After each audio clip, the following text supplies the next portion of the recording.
Molly. All right. Boost this thing. Let's go. Come on, let's go. We begin with America's team.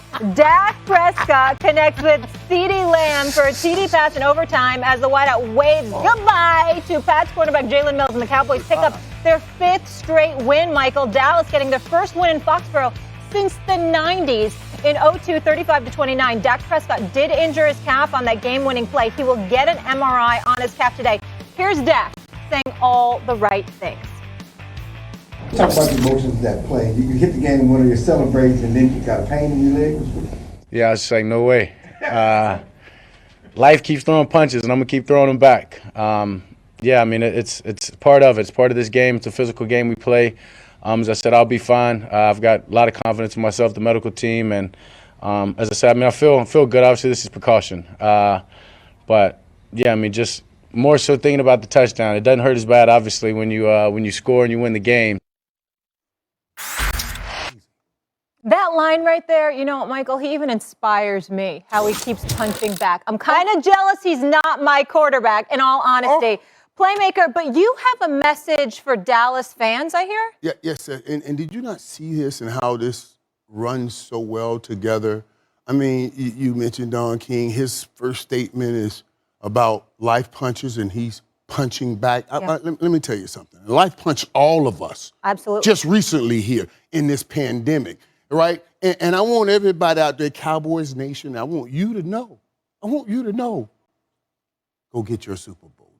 Oh, God. Go get your Super Bowl tickets.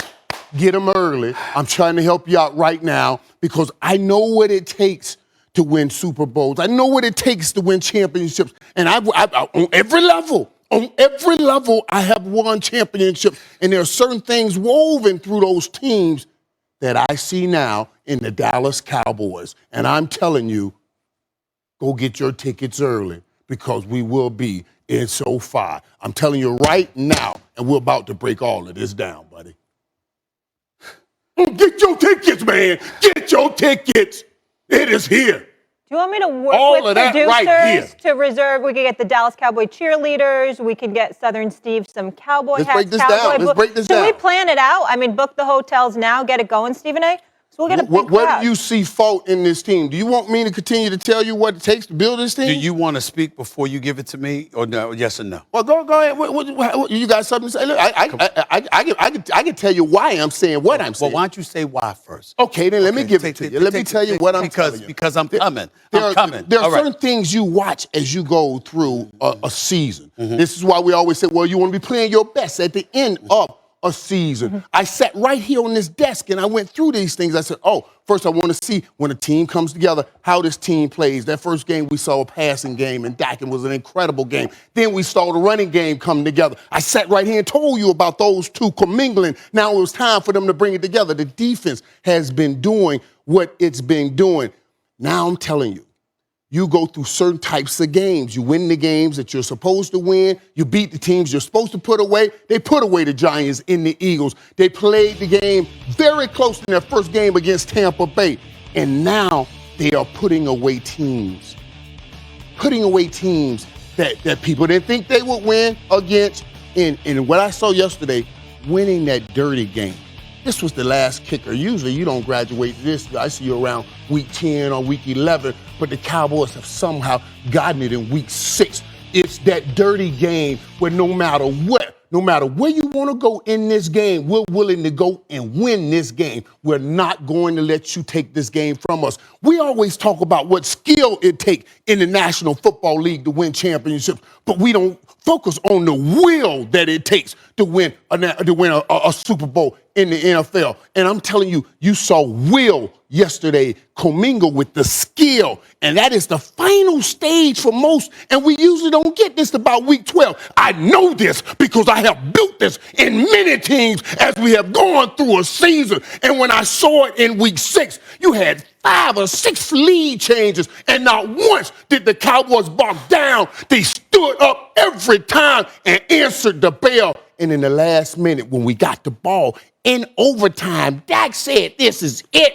This is coming after we saw the master put down the master. We saw the master put down the master last week. We saw what Bill Belichick, the master, did to Tom Brady, the master. So what does this make Dak when he puts more yards on you than you've ever had on you in your life? And here he is right now, oh my God, leading this group of dudes that you cannot stop all over that offensive football field. He has every blade of grass covered with talent, and he knows how to get them the ball. Hey, Belichick did a great job in disguising some coverages early on, but Dak figured it out and won that game. Dude, I'm telling you, y'all go get y'all Super Bowl tickets. Get them early right now. Ain't nothing to stop this train because we even got more help coming. We got people hurt that are Pro Bowlers that are coming. I'm just take a breath. Take a breath. I Marinate ain't never on been it. so happy in my life. I slept like a baby. I ain't slept like that in 55 years. You know what I mean? Okay. Stephen A., it was a 55. commingling of will and skill. Obviously, you saw that commingling happen. Couple of things. First order of business. Let's stop lying to the American public. You have been happier. That's when you actually did win championships. 3 last time I checked. Don't act like championship victories in Super Bowls, all right, this eclipses those. It does not. You're lying to the American public. So that's number one, okay? I remember you being on a part of a 1-15 team. I remember Jimmy Johnson getting the job. I remember you pointing out who needed to be gotten rid of so we could ascend to astronomical heights. Jimmy Johnson listed, Jerry Jones listed. That's why they got the 3 Super Bowl championships in 4 years, okay? And that's why Jerry Jones still loves you to this very, very day. I understand that you got everybody thinking this is Cowboy Central, all right? Because Jerry Jones made a visit on the show to open your debut here on First Take. I get all of that. Jerry Jones and Stephen Jones probably somewhere smiling right now. My Libra buddy Jerry Jones. I get all that. I understand where you're coming from. It's nice. And by the way, let me throw out a little a faux pas there. First of all, I've never rooted against Dak Prescott. I was happy. I was very sad when he got hurt. Dude. I was very worried that he wasn't going to get his money. Dak Prescott has been sensational. Sensational. 73% of his passes, he's completed 16 touchdowns and just 4 interceptions on the season.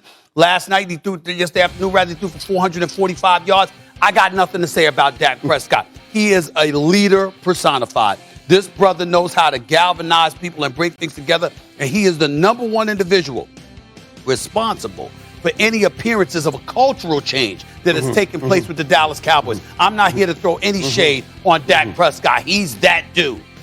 Let me get to your Cowboys overall, however. Come on. This notion that these brothers are going to the Super Bowl, for you to sit up there and to do that to the American public, these Cowboy fans everywhere, I love the fact that you're setting up this level of misery that's coming your way, because I got news for you. It's coming. And let me be very, very clear about this. It's not the fault of Stephen A. Oh, it's not the fault of those sons. It's us other Stephen A. It's going to be your fault. You're going to be directly responsible for the misery